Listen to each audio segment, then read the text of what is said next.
আজকে আপনাদের নতুন ভিডিওতে আবার স্বাগতম। আজকে আপনাদেরকে নিয়ে যাবো যমুনার যে পানি আসছে এখানে গোসল করতে যাবো, সেই ব্লগে আপনাদের দেখাবো কিভাবে গোসল করতে হয়। চলুন আপনাদের নিয়ে চলে যাই।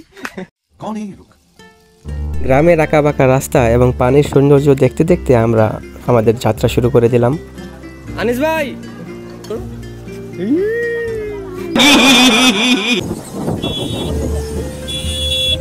ছোট বাচ্চাদের এভাবে লাফালাফি করতে দেখে আমাদের ছোটবেলায় ফিরে যেতে মন চাইলো।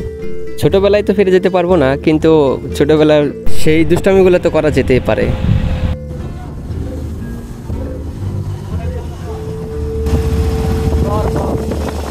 যেতে যেতে আমরা গুঠাল চলে যাই, যমুনা নদীর পার, যেখানে যমুনা নদীটা কত বড় সেটা কিছুটা বোঝা যায়। রাস্তায় দেখতে পারি অনেকে ব্রিজ থেকে লাফালাফি করছে, তখন আমাদেরও মন চাইলো লাফালাফি করি।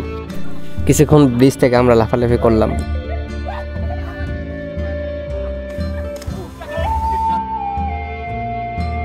তারপর আমরা চলে যাই আমাদের কাঙ্ক্ষিত জায়গায়, গরিবের সি বিচে।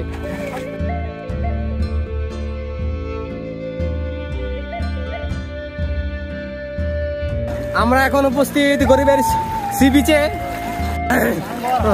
টাঙ্গর হাওর জল জারুলতলা থেকে ডান সাইডে হানি এখানে অসংখ্য জনতা, যাদের ভিড়ে আমরা হারিয়ে যেতে পারি। খুশিতে আমরা ব্যাঙের মতো লাফিয়ে লাফিয়ে আরও সামনের দিকে এগিয়ে যাই।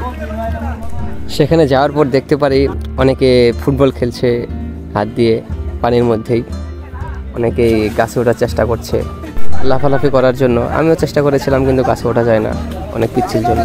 এর মধ্যে আমরা দেখতে পেলাম আমাদের রাকিবকে রেসলিংয়ের মতো মার দেওয়ার চেষ্টা করছে আমাদের লায়ন ভাই এবং সাকিব মামা।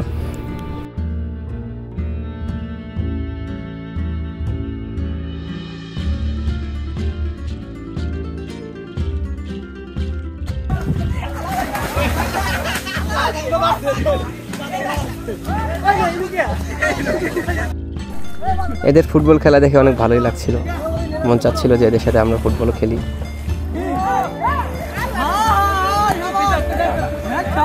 নাম হচ্ছে তার অর্ক, সে সাঁতার জানে না, তাই সবাই তাকে নিয়ে ফাজলামো করছিল এবং ভয় পাচ্ছিল যে সে যেন হারিয়ে না যায় পানির মধ্যে।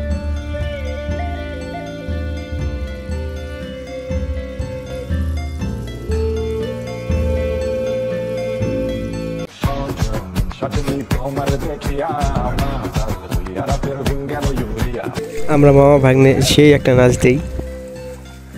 নাচানাচি করার পর আমরা রাকিবকে নিয়ে একটু দুষ্টামি করি, ফাজলামি করি, পানির মধ্যে নিয়ে যাওয়ার চেষ্টা করি, কারণ ওর সাঁতার জানে না, ওকে ভয় দেখানোর চেষ্টা করি।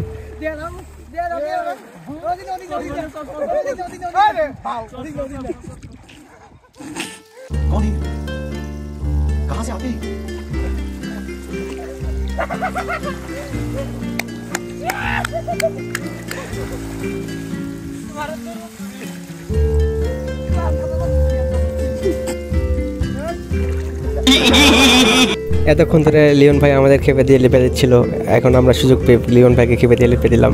আজকে ব্লগ এই পর্যন্তই, দেখা হবে নতুন ব্লগে, আবার হবে খেলা, আবার ডুবাডুবি হবে, আবার নতুন ভাবে সাঁতার শেখাবো আপনাদের।